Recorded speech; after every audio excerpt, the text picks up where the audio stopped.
Paz do Senhor, meus irmãos. Como é que vocês estão? Tudo bem? Graças a Deus por mais um encontro do nosso canal, Professor Oséias Pinto, onde nós estamos aqui em torno de Cristo para aprendermos sobre como é que se deu o processo da crucificação do Senhor e da ressurreição. Porque a maior esperança de nós cristãos é a vinda do Senhor Jesus, porque Ele é o primogênito dos mortos, está vivo, então Ele é a nossa viva esperança. A palavra de Deus diz que onde estiver um ou dois reunidos, ou três, em meu nome, eu estarei com vocês e também satisfarei o desejo dos seus corações. E nessa aula de hoje nós vamos estudar a lição 12, que tem cujo título: O sofrimento do servo, sua morte e ressurreição. O textuário encontra-se em Marcos, capítulo 16, versículo 6, que nos diz o seguinte: Não vos amedronteis, disse ele, vós buscais a Jesus, o Nazareno, que morreu na cruz, pois ele foi ressuscitado, não está mais aqui. Vede o lugar onde o haviam depositado. Os objetivos da nossa aula são três: mostrar que Judas foi um discípulo desonesto. Segundo, pontuar as aflições sofridas pelo nosso Senhor. E terceiro, evidenciar a importância da ressurreição de Jesus. O tópico 1.1 vai falar sobre a unção do Senhor Jesus para a sepultura. Essa passagem vai falar da mulher que vai ungir o Senhor Jesus. Ele está com os seus discípulos sendo convidado, ele está na casa de Simão, o leproso. Então nós vamos conhecer como é que se deu essa unção. Quem foi que ungiu a cabeça do Senhor Jesus? Quem era aquela mulher? O que isso significava? Vamos entender também a reação dos discípulos do Senhor Jesus, liderada por Judas Iscariotes. Então, que lição nós poderemos tirar dessa passagem que fala da unção do Senhor Jesus para a sua morte? O comentarista MacArthur vai falar que esse homem, que homem? Simão o leproso. Aqui fala que o Simão o leproso. Aqui não está dizendo que ele era leproso. Também possa ser que esse homem é mencionado apenas no Novo Testamento em conexão com essa narrativa. Como os leprosos eram opostos à margem da sociedade judaica, ele provavelmente fora milagrosamente limpo por Jesus de sua lepra e talvez tenha planejado essa refeição para Jesus em sinal de gratidão. Então é na casa desse senhor que Jesus irá participar de uma refeição e que essa mulher não é convidada e ela vai fazer esse ato de unção sobre o Senhor Jesus. João identifica como Maria, a irmã de Marta e Lázaro. Quem é essa mulher? Maria, irmã de Marta e Lázaro, que também estava presente nessa refeição. Onde foi que aconteceu isso? Foi lá em Betânia, praticamente a 3 quilômetros de Jerusalém. Esse frasco de alabastro, qual era a importância? O que significava tudo isso? Esse frasco de gargalo alongado era feito de uma variedade especial de mármore. E o que continha dentro desse frasco? Óleo derivado da planta de nardo, que era nativa da Índia. E quanto que custava esse frasco de alabastro contendo esse perfume tão caro? Quanto que custava? Custava 300 denários. Um denário era o salário do dia para um trabalhador comum. Aquilo, portanto, representava quase um ano de trabalho de uma pessoa. Então, o que a gente pode observar nessa passagem? Que Maria, irmã de Lázaro e Marta, foi usada por Deus com um propósito celestial para ungir o corpo do Senhor Jesus. Porque Jesus já estava falando que ele iria ser crucificado, que iria ressuscitar. Já estava antecedendo, falando para os seus discípulos. Mas eles não estavam acreditando. E essa mulher ela vai fazer um ato muito importante na vida do Senhor Jesus. E, segundo MacArthur, esse incidente aconteceu quando? Ocorreu no sábado anterior. Trata-se desse relato que aconteceu no sábado anterior da Páscoa. Pois bem, o que nós podemos tirar de lição dessa unção que Maria estava fazendo para com nosso Senhor Jesus? Que muitas das vezes, quando nós estamos servindo no caminho do Senhor, servindo a Deus, servindo as pessoas, estamos indo para a casa do Senhor, muitos vão dizer: por que tu está indo? Você não precisa. Deus está em nós estamos na graça. Deus não habita em templo de pedra, Ele habita em nós. Não precisamos congregar. Ah, para que você está fazendo isso? Está devolvendo o dízimo? Por que você está ofertando? Mas esse espírito aí, dessas pessoas que falam isso aí, é o espírito que estava em Judas. Pessoas que só ficam dizendo: você não precisa, você não pode, vamos ajudar outras pessoas. Porque na verdade Judas, eles estavam roubando o que o Senhor Jesus adquiria de recursos financeiros. E os discípulos acompanharam Judas também. Então, irmão e irmã, quando muitas das vezes você estiver trabalhando no caminho do Senhor, para o reino de Deus, não dê atenção a esses discursos. Ah, que você não precisa, você não pode. Deus pobre, isso e aquilo. Não. Faça o que Deus colocou no seu coração. Façamos como Maria fez. Dê o que você pode. Faça o que você puder. Multiplique o talento que Deus te deu. Porque é isso que agrada ao Senhor. No tópico 1.2, Jesus é traído. E no tópico 2.1, vai falar de Jesus no Getsemane. Então, foi no Getsemane em que Jesus foi traído. Getsemane significa o quê? Prensa de azeite, aludindo a um jardim repleto de oliveiras em uma encosta do Monte das Oliveiras. Jesus frequentava esse lugar com os discípulos quando queria afastar-se das multidões para orar. O que é que a gente pode tirar aqui de aplicação, irmãos? Que nós temos que ter um Getsemane em nossas vidas. Nós temos que ter um lugar para nós orarmos. Pode ser o nosso quarto, pode ser o seu quarto. Porque Jesus falou em Mateus 6 que quando for orar, entra no teu quarto, fecha a porta e ora com o teu pai, que teu pai em secreto te vê e responderá em secreto.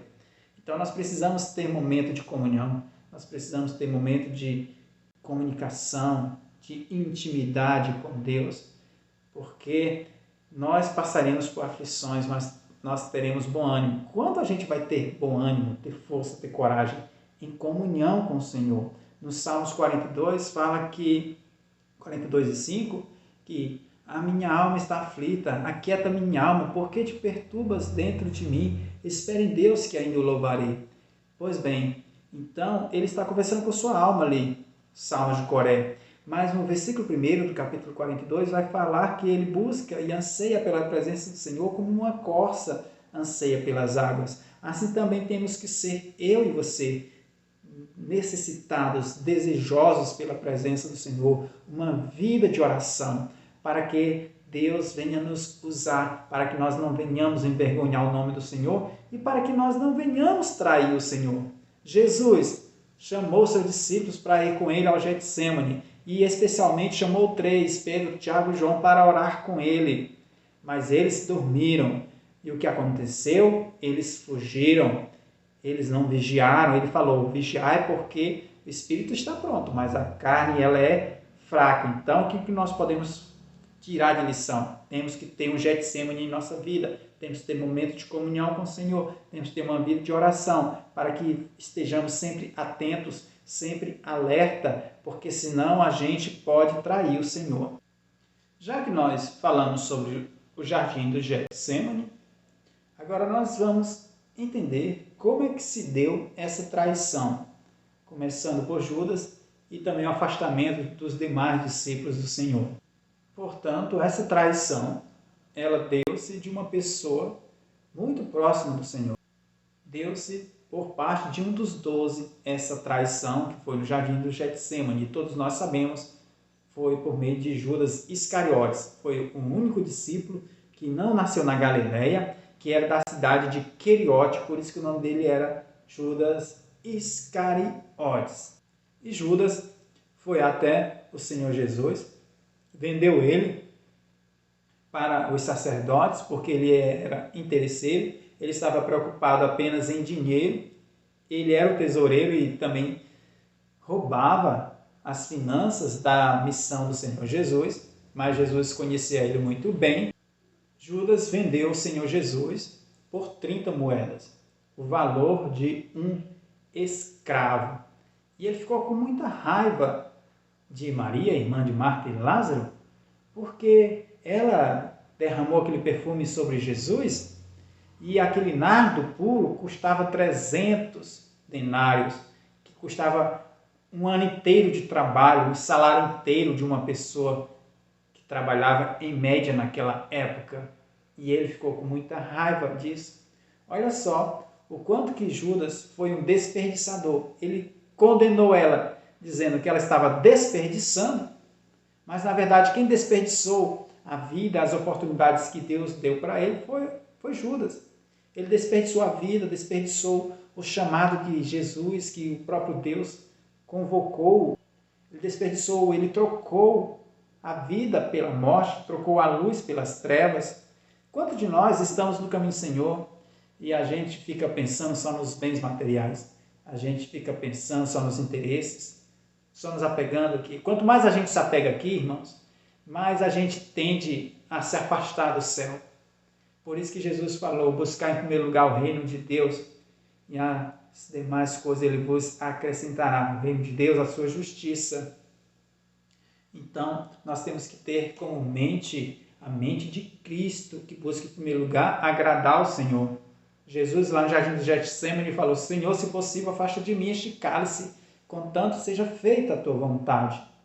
Então não vale a pena a gente se apegar a esses bens, a essa terra, e nós perdemos a salvação. Guarda o que tens para que ninguém tome a tua coroa. Então Judas, ele tratou Jesus como um escravo, era o valor de um escravo, mas na verdade Jesus é a pessoa mais influente da eternidade. Infelizmente, Judas não teve essa leitura. E hoje, graças a Deus, eu e você, nós temos essa leitura. Que possamos, cada dia, valorizar o Mestre, falar do Mestre, pregar o Mestre, viver Cristo, Jesus viver em nossas vidas e o nome dele ser glorificado. E quem foram essas pessoas que acompanharam Judas nessa traição? Essa multidão era um grupo cuidadosamente selecionado, cujo propósito era prender Jesus para que pudesse ser morto. Uma corte composta por 600 homens em pleno vigor, de soldados romanos, estava no meio da multidão, que organizavam a turba e precisavam da permissão de Roma para executar a pena de morte e temiam as multidões, porque Jesus era um personagem muito popular. As espadas eram pequenas armas brancas comumente usadas pelos romanos, enquanto as varas eram simples armas que os guardas dos templos carregavam consigo. Então, Judas chegou lá com essa galera maldosa, usada pelas trevas mesmo, e foi e deu um beijo no Senhor Jesus. O que significava esse beijo? Como é que foi esse beijo, professor? Além de ser um ato especial de respeito e afeição, esse tipo de beijo era um sinal de reverência na cultura do Oriente Médio. Dentro da variedade de beijos, que tinha beijo nos pés, em cima da mão, na palma da mão, na borda das vestes, Judas optou pelo abraço e pelo beijo na face. Este último, na face, que mostrava afeição e amor mais próximo, era reservado às pessoas mais próximas, como, por exemplo, aluno e mestre. Judas não podia ter escolhido um modo mais desprezível para identificar Jesus, pois perverteu seu significado traiçoeira e hipocritamente. Infelizmente, essa é uma história, mas que nós temos que tirar como lição. Quantas pessoas estão no caminho do Senhor? E nós estamos vivendo um momento de muito esfriamento espiritual, mas glórias a Deus, graças a Deus está ocorrendo um avivamento espiritual que está acontecendo no Brasil, começou lá nos Estados Unidos, em Esbro, e Deus está levantando pessoas, crianças, adolescentes, pessoas firmadas mesmo no Evangelho, buscando alma, salvação de vidas, porque Jesus veio e foi para salvar o perdido. Jesus não veio, não foi só para dar casa, carro novo, prosperidade e amor por esse mundo. Nós somos chamados, foi para ganhar almas, ide por todo mundo pregar o evangelho, que esse é o próximo assunto da nossa lição do último trimestre. Tópico 2.3 vai falar sobre o julgamento e a condenação do Senhor Jesus, que vamos conhecer e entender esse contexto, como é que consistiu esse julgamento. Claro que nós sabemos, com base no livro de Marcos, esse julgamento foi de uma forma errada, onde prenderam Jesus na calada da noite. Jesus não era um rebelde, Jesus não estava fazendo uma rebelião contra Roma, Jesus não estava indo contra a lei, e eles usaram falsas acusações, os sacerdotes, os mestres da lei, os escribas, usaram falsas acusações para tentar pegar Jesus em contradição. E nós sabemos que o mestre ficou calado, em silêncio, porque era propósito do Senhor que o Cordeiro de Deus viesse ao mundo e padecesse por mim e por você, no meu e no seu lugar. O relato de Marcos sobre o julgamento de Jesus, a exemplo de todos os evangelhos, deixa claro que Cristo foi julgado em duas fases. Primeiro, diante das autoridades religiosas, que foi o Sinédrio judeu, e em segundo lugar, diante das autoridades políticas seculares, Roma, apresentada por Pôncio Pilatos, o governador. Cada uma dessas fases tinha 3 partes: interrogatório, preliminar, acusação oficial e sentença oficial. O julgamento judaico, nós sabemos que aconteceu na casa de Caifás, o sumo sacerdote, que está em Marcos capítulo 14, do versículo 53 até o 72. E Jesus permaneceu em silêncio. O que significava o silêncio do Senhor Jesus? Esse era o silêncio da inocência, da integridade e da fé em Deus. Uma resposta de Jesus teria dado aos falsos testemunhos e aos procedimentos ilegais a aparência de legitimidade. E, infelizmente, os líderes judeus não aceitaram Jesus como o Filho de Deus, como Cristo, porque era propósito do Senhor. E, infelizmente, também não acreditaram em Cristo. Pediam sinais. Jesus crucificado também, eles estavam pedindo sinais. Enquanto eles estavam esbofeteando Jesus ali, pediam sinais. Ah, adivinha quem foi que te bateu? Né? Então, infelizmente, eles estavam sendo levantados e levados, influenciados por hostes diabólicas. E Jesus afirmou: eu sou o Filho de Deus e vocês me verão à direita do Pai, descendo nas nuvens. E eles não aceitando que Cristo era o Filho de Deus, porque estava vindo da Galileia, porque Jesus era mais popular, eles tinham inveja, Pilatos sabia e não queria acusar e condenar Jesus, porque sabia que eles tinham inveja de Jesus, porque Jesus era muito popular, Jesus tinha autoridade. E eles não tinham isso. Infelizmente, na igreja acontece também isso aí. Quando Deus está levantando uma pessoa na humildade, na oração, no jejum, na consagração, tem muitas pessoas que vão desmerecer. Mas nós temos que, o quê? Permanecer firme e permanecer calado, porque a vingança pertence ao Senhor. E eles cuspiam na cara do Senhor Jesus, esbofeteavam. O que significava cuspir?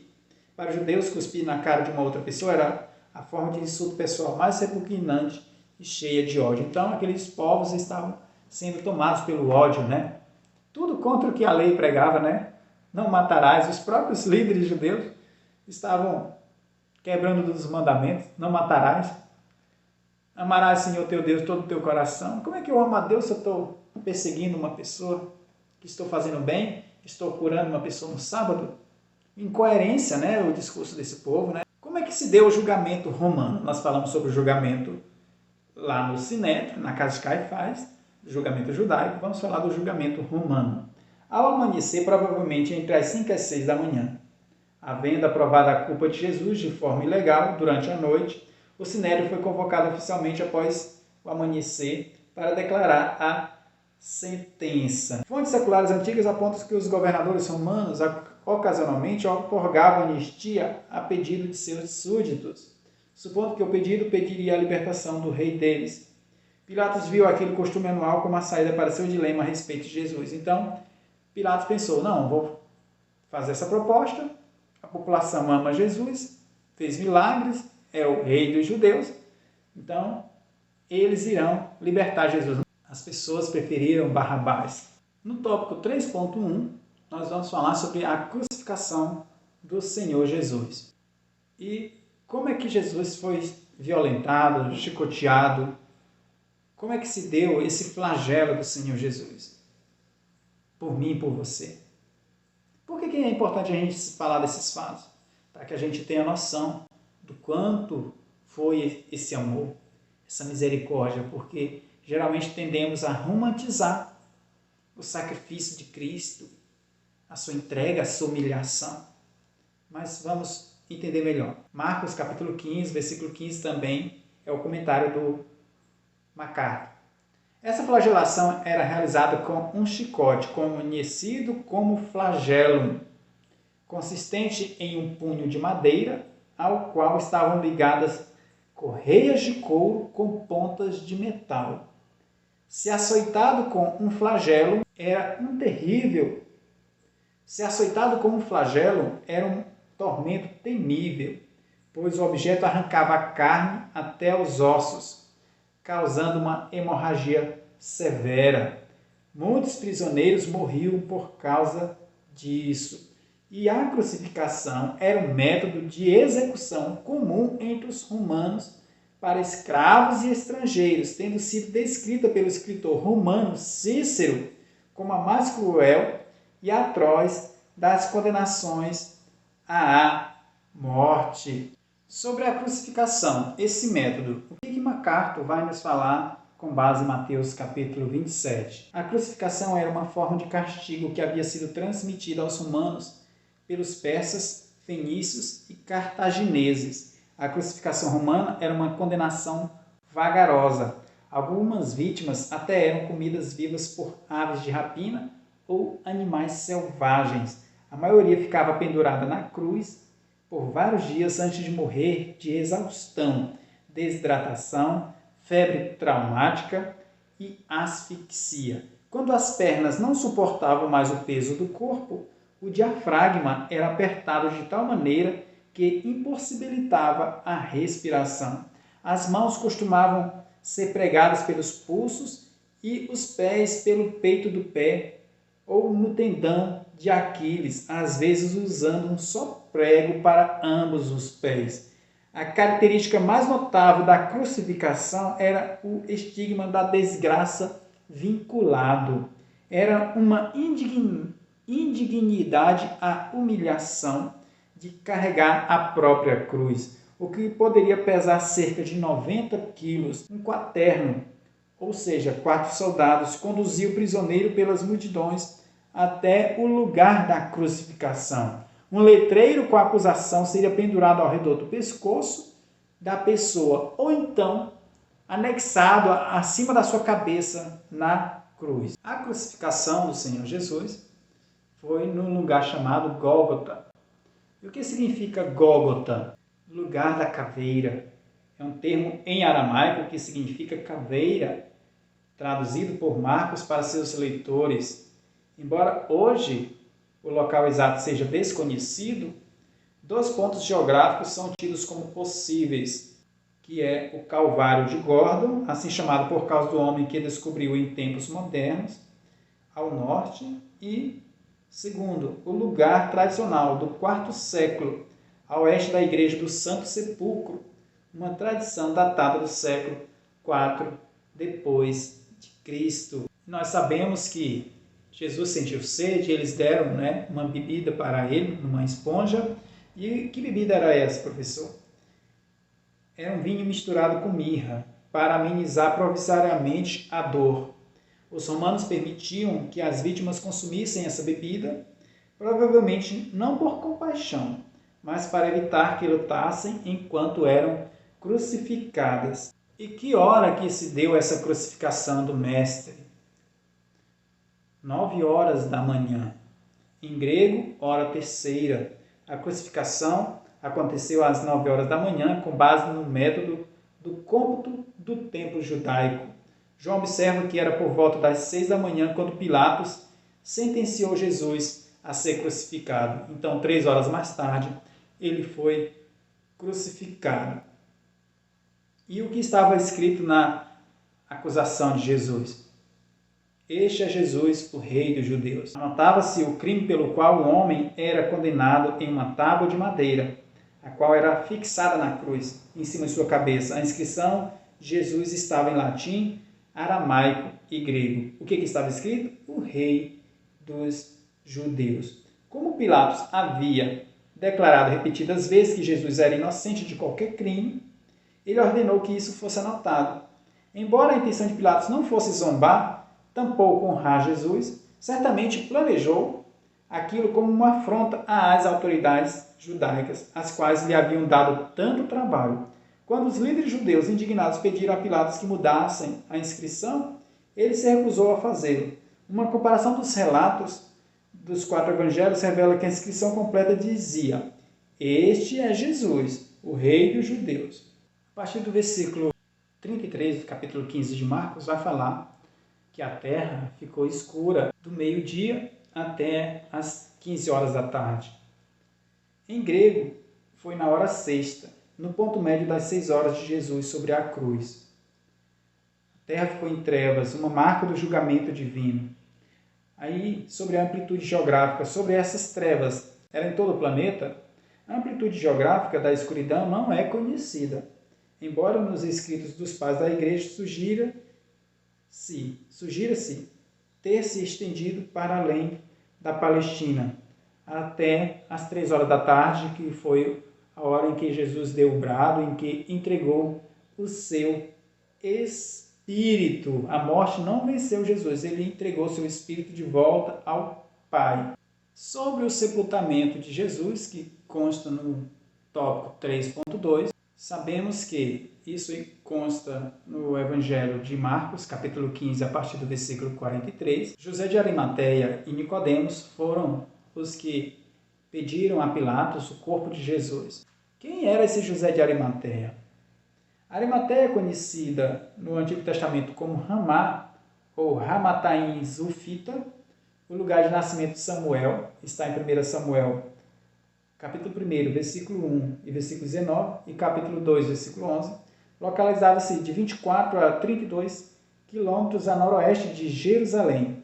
José era um membro de destaque do concílio, ou sinédrio, e se opusera à condenação de Jesus. Embora os prisioneiros sentenciados à morte não tivessem o direito a sepultamento, segundo a lei romana, os corpos eram entregues aos familiares que pediam.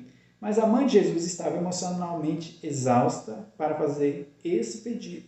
Não há evidências de que os irmãos e as irmãs de Jesus estivessem em Jerusalém. E seus amigos mais próximos, os discípulos, haviam fugido, à exceção de João. Na ausência daqueles mais próximos a Jesus, José corajosamente pediu a Pilatos que lhe entregasse o corpo. Nicodemos, outro membro de destaque do Sinédrio, auxiliou José a carregar o corpo de Jesus. Esses homens que haviam mantido sua lealdade a Jesus em segredo durante sua vida, agora se apresentavam publicamente para enterrar Jesus, enquanto os discípulos que o haviam seguido abertamente se escondiam. Esse sepulcro situava-se perto do Gólgota. Mateus acrescenta que era o próprio sepulcro de José, enquanto Lucas e João apontam que até então ninguém havia sido sepultado ali. No tópico 3.3 vai nos falar sobre a ressurreição do Senhor Jesus, que está em Marcos 16, do versículo 1 até o versículo 8. Então, nós sabemos da história que 3 mulheres irão ungir o corpo do Senhor Jesus. Foram as mulheres Maria Madalena, Salomé e Maria, mãe de Tiago. Lucas menciona que Joana e outras mulheres também estavam ali. E as mulheres compraram mais especiarias além daquelas que já haviam sido preparadas. Esse ato de ungir, o que consistia? Ao contrário dos egípcios, o povo judeu não embalsamava os seus mortos. Ungir era um ato de amor para compensar o mau cheiro do corpo em decomposição. O fato de as mulheres terem ido ungir o corpo de Jesus no 3º dia após o sepultamento mostra que elas, assim como os discípulos, não estavam esperando que ele ressuscitasse dos mortos. Então, foi ao nascer do sol, Marcos 16:2, diz que Maria Madalena chegou ao sepulcro quando ainda estava escuro. Ela pode ter ido na frente das outras mulheres, ou todo o grupo pode ter partido junto. E quem removerá a pedra para nós? Elas indagaram, né? Então, somente Marcos registra esse diálogo no caminho até o sepulcro. A remoção não ocorrera para deixar Jesus sair. Interessante isso aqui, ó. Então, elas chegaram lá e viram uma pedra que tampava o sepulcro removida. Então, o sepulcro de Jesus estava aberto. Então, o anjo abriu para Jesus sair. O que MacArthur vai dizer não foi para isso. E eu concordo com ele. Por quê? Porque lembremos daquela passagem, e olha que Jesus ressuscitou com um corpo incorruptível, ressuscitou com um corpo glorificado. Os discípulos estão reunidos em oração, e a portas trancadas, e de repente ela aparece no meio. Então, nenhuma barreira física pode sustentar Jesus, muito menos a morte, porque ele venceu a morte, venceu o inferno. A remoção da pedra não ocorreu para deixar Jesus sair, mas para permitir que as testemunhas entrassem e vissem que o corpo do Senhor Jesus não estava mais lá, mas um corpo ressurrecto. E sobre a ressurreição de Cristo, para nós concluirmos a lição, porque o anjo falou, ele ressuscitou.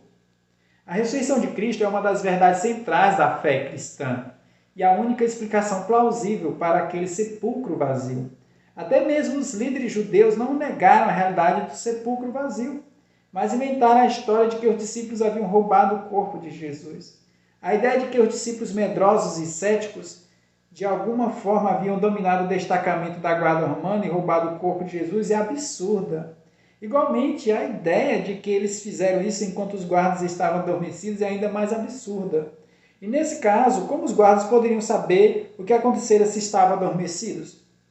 Muitas outras teorias foram inventadas durante os séculos para justificar o sepulcro vazio, todas igualmente inúteis. E nós não precisamos ficar provando nada, porque Jesus, ele é o eu sou. Eu era, eu sou e eu sempre serei. Então, ele é o eu sou, ele é o Senhor dos Exércitos, o Senhor dos Exércitos está conosco. Nós precisamos ter experiência com Cristo, por isso que nós temos que viver uma vida de oração, de santificação, porque o Espírito Santo vai nos encher, vai nos usar para libertar os escravos, dar vista aos cegos, fazer os surdos ouvirem, pessoas serem libertas, salvas. E quantas experiências, testemunhos nós temos para falar de que Jesus tem nos abençoado. O mundo pode nos condenar, pode dizer, teu Deus não existe. Mas nós temos as experiências. E nós estamos aqui com a plena expectativa e viva esperança de que Ele virá nos buscar. Nós não podemos perder esse foco. Vamos pregar Cristo, vamos viver Cristo, vamos buscar mais, vamos buscar a presença do Senhor. E mais pessoas irão conhecer o Senhor Jesus. E o nome do Senhor será glorificado. Que Deus abençoe sua vida, meus irmãos. Obrigado pela companhia. Fique com Deus na paz do Senhor Jesus. Amém.